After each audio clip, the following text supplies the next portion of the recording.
अमरावती जिल्ह्यातील भातकुली तालुक्यातील म्हैसपूर गावात सोयाबीन बियाणे उगवले नसल्याने शेतकऱ्यांमध्ये संतापाची लाट उसळली आहे।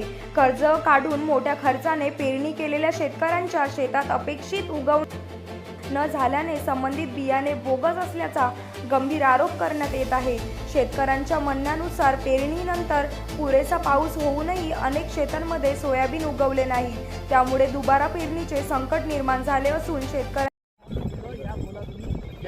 अमरावती जिल्ह्यातील शेतकऱ्यांनी यावेळेला 50 ते 60% सोयाबीनची पेरणी केलेली आहे। सोयाबीन उत्पादक शेतकरी मोठ्या अडचणीत आलेले आहे। शेतकऱ्यांवर दुबार पेरणीचे संकट वसलेले आहे। सोयाबीन बियाण्याची पेरणी केल्यानंतर सलग 10 दिवसांनी त्यांनी पाहणी केली असता शेतामध्ये कोणत्याही प्रकारचे सोयाबीन उगवले नसल्याचे त्यांच्या निर्देशनात आली आणि शेतकऱ्यांनी थेट शेकडो शेतकऱ्यांनी कृषी विभागाकडे या संदर्भात तक्रारी देखील दाखल केलेले आहे। आपल्यासोबत बोलण्यासाठी काही शेतकरी आपण थेट भाऊ, आज तुम्ही या ठिकाणी जे आहे शेतामध्ये आहे, काय तुम्ही सोयाबीनची बियाण्याची पेरणी केली होती, किती दिवस झाले, काय म्हणतात? 10 दिवस झाले सोयाबीन पेरून इनवेज महादेवचं, तर सोयाबीन अजिबात निघालच नाही।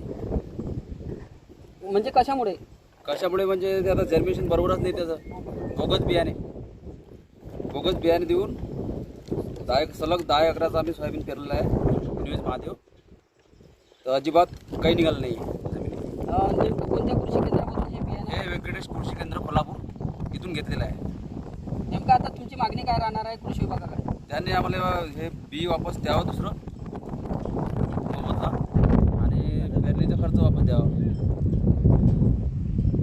यांची पेरणी केलेली आहे, काय म्हणजे कसं परिस्थिती आहे? आमच्या म्हैसपूर गावामध्ये इनोवेज ॲग्रो कंपनीचं महादेव सोयाबीन असेल किंवा हुतुतू असेल किंवा असं अनेक कंपन्यांचं जे सोयाबीन आहे, त्याच्यातल्या काही सिलेक्टेड कंपन्यांचं जसं इनोवेज ॲग्रो कंपनीचं महादेव सोयाबीन बियाणं आहे, हे शेतकऱ्यांनी पेरणी केली असता यावर्षी पाऊस जरी कमी असला तरी पेरणीला लायक असा पाऊस होता आणि हा पेरणीला लायक पाऊस असताना बाकी सगळं पीक त्या शेतातलं उगवलं, जसं की तूर असेल, पराठी असेल किंवा इतर कंपनीचं सोयाबीन असेल ते उगवलं, परंतु हे महादेव कंपनीचं महादेव इनोवेज ॲग्रोचं जे सोयाबीन आहे ते त्या शेतकऱ्यांनी पेरलं असतं ते अजूनपर्यंत निघालेलं नाही। आता 8 ते 10 दिवसाचा कालावधी उलटला, पेरणीनंतर रिमझिम स्वरूपाचा पाऊस, अतिशय चांगल्या प्रकारे पाऊस त्या शेतामध्ये आला। त्याच दिवशी सोयाबीन आणि तुरीचं मिश्र पीक पद्धतीनं जी पेरणी केली, तुरीचं पीक निघालं, परंतु सोयाबीनचं आपण जर पाहिलं तर या शेतात तुरीचं पीक निघालं, पण सोयाबीनचं पीक अतिशय अल्प प्रमाणात म्हणजे 5% निघालं।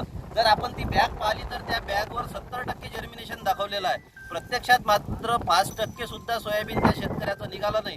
तर आमची कृषी विभागाच्या माध्यमातून कंपनीला अशी आणि कृषी विभागाला सुद्धा विनंती आहे का आपण त्या कंपनीवर तात्काळ FIR दाखल करावा, कारण शेतकऱ्यांची खूप मोठी फसवणूक आहे।